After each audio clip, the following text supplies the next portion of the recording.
yeah. So what I was doing, I was one of the things you're talking about is trying to make Perl more visible, more, bring it up a bit.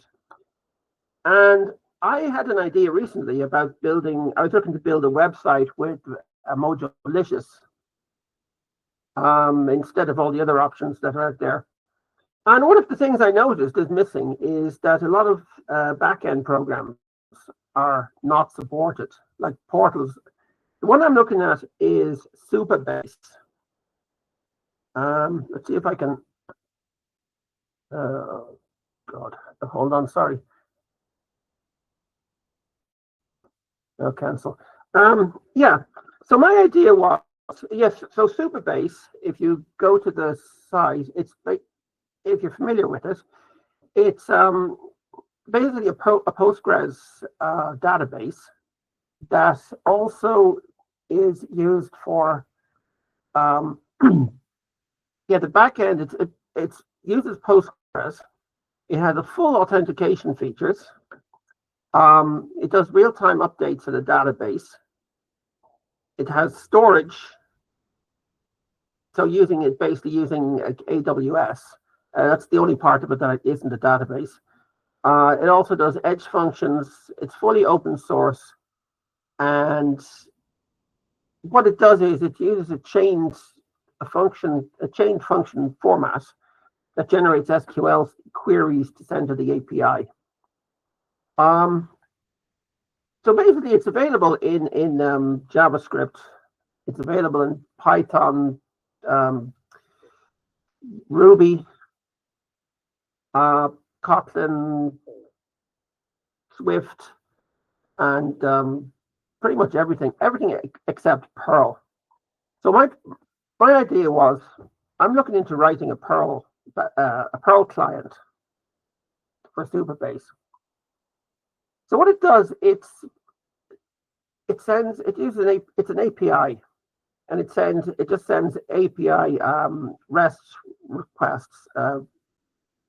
It uses REST, and it uses GraphQL. So yes, what's up? Yes, not at the moment, but let me try.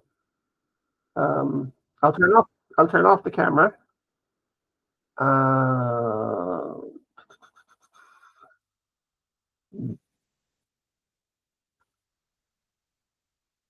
Hold on a second.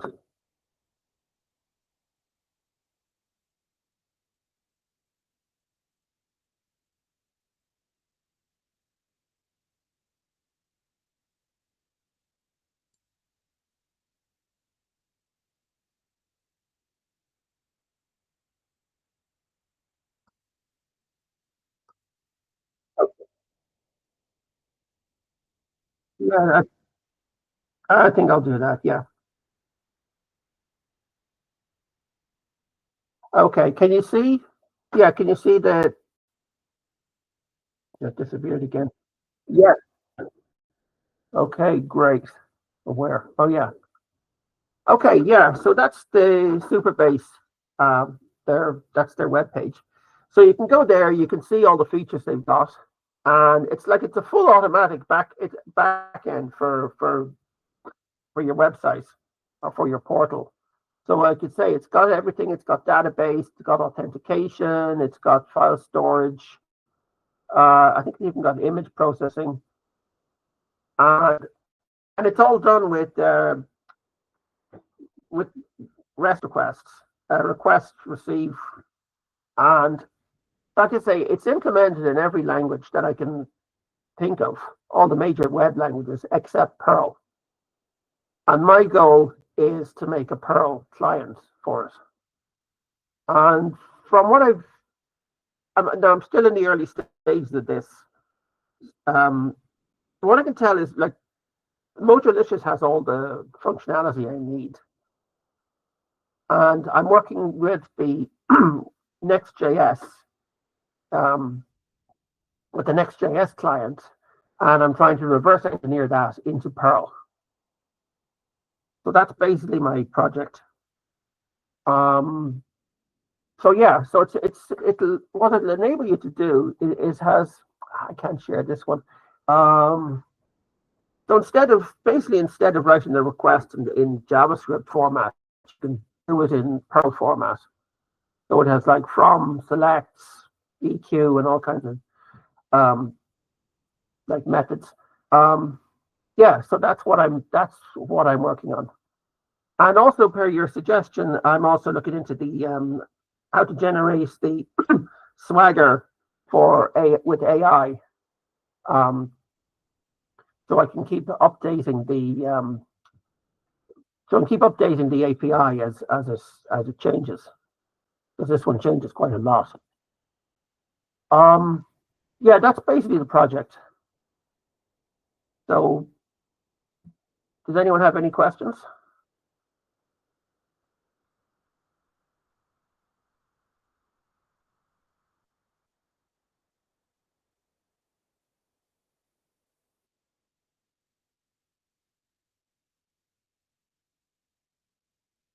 Uh, at this point, it's mostly a hobby project. Like I said, I was looking into building a site with um, I was looking at building a site with Mojolicious, and I thought this would make a nice back end. But then I noticed that it's not supported in Perl. So I figure, let's fill this market gap and create the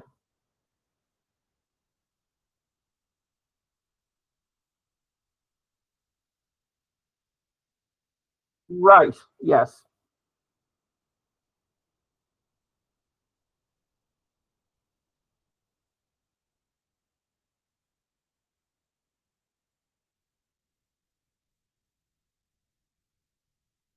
Um, Pretty much.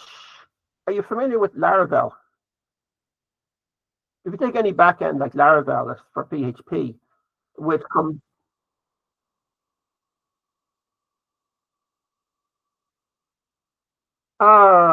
okay. Um, so basically, it would just be like a full backend with.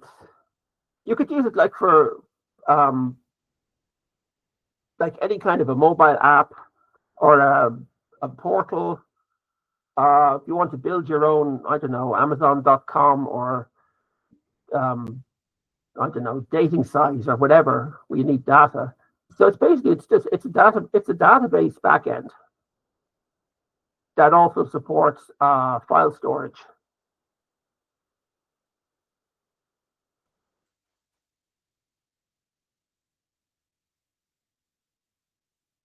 Mhm.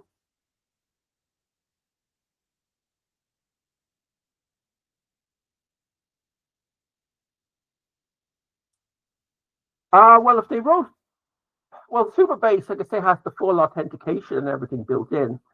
If they're just using Postgres, they'll have to create all that stuff themselves.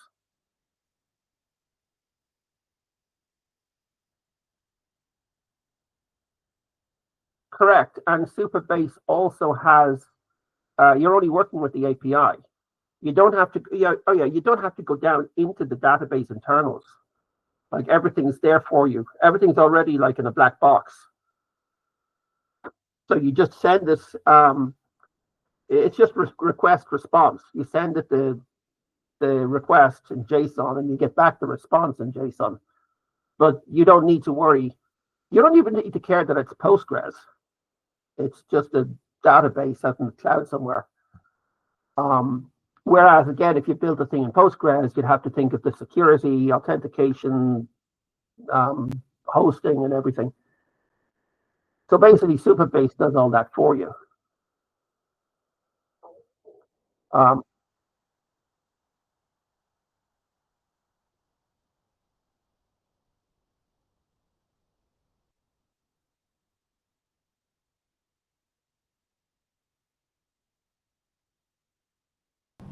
In place of Postgres, for example.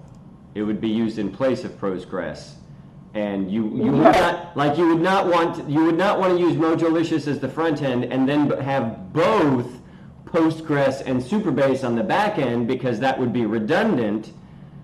By having two databases, it would be redundant, right? Yes. Okay, so this is basically its own standalone database solution. So you would not use MySQL with it, you would not use MariaDB with it, you would not use Postgres with it, because they're all their own independent database solutions as well. Right. Okay, well, oh, and then my next question, sorry for hogging all the questions here. If anybody else has one, feel free to chime in. You can unmute yourself or type the question in. So, you said that this all goes through these sort of JSON requests, or it's an API request of some kind? Yes, correct. Yes, JSON API request response. Yeah, you don't even need to know the SQL or anything. I mean, in theory, they could be changed to different databases in the back end, and you wouldn't need to know. But you're just sending, JSON requests, and you get back the response to JSON. So we don't actually know what Supabase is built with internally. It could be using Postgres or something, and we would never know. Theory, yes. When it's open source, I mean, you know it's Postgres, but in theory. Oh, it is running Postgres? Oh, it is Postgres. Okay, so Supabase is an expanded version of Postgres. Right. Okay. I'm sorry, I'm a little slow, I guess. That's my apologies. So Supabase is an expanded version of Postgres, but in theory it could be an expanded version of any other thing on the back end if they wanted to go to the trouble of doing that, of switching it to some other database, underlying database. Correct. Yeah. And so is Supabase does it run on someone else's cloud servers only, or do you run it on your own servers, kind of like how a normal Postgres, server? You can both. You can download them and install them on your own cloud. Okay, but is there like a Supabase company that owns corporate servers that offers a paid subscription version or something like that? Yes, that's them. You go to the site and you see all the billing options. Okay, so it is actually a commercial project that has an open source software project as part of it.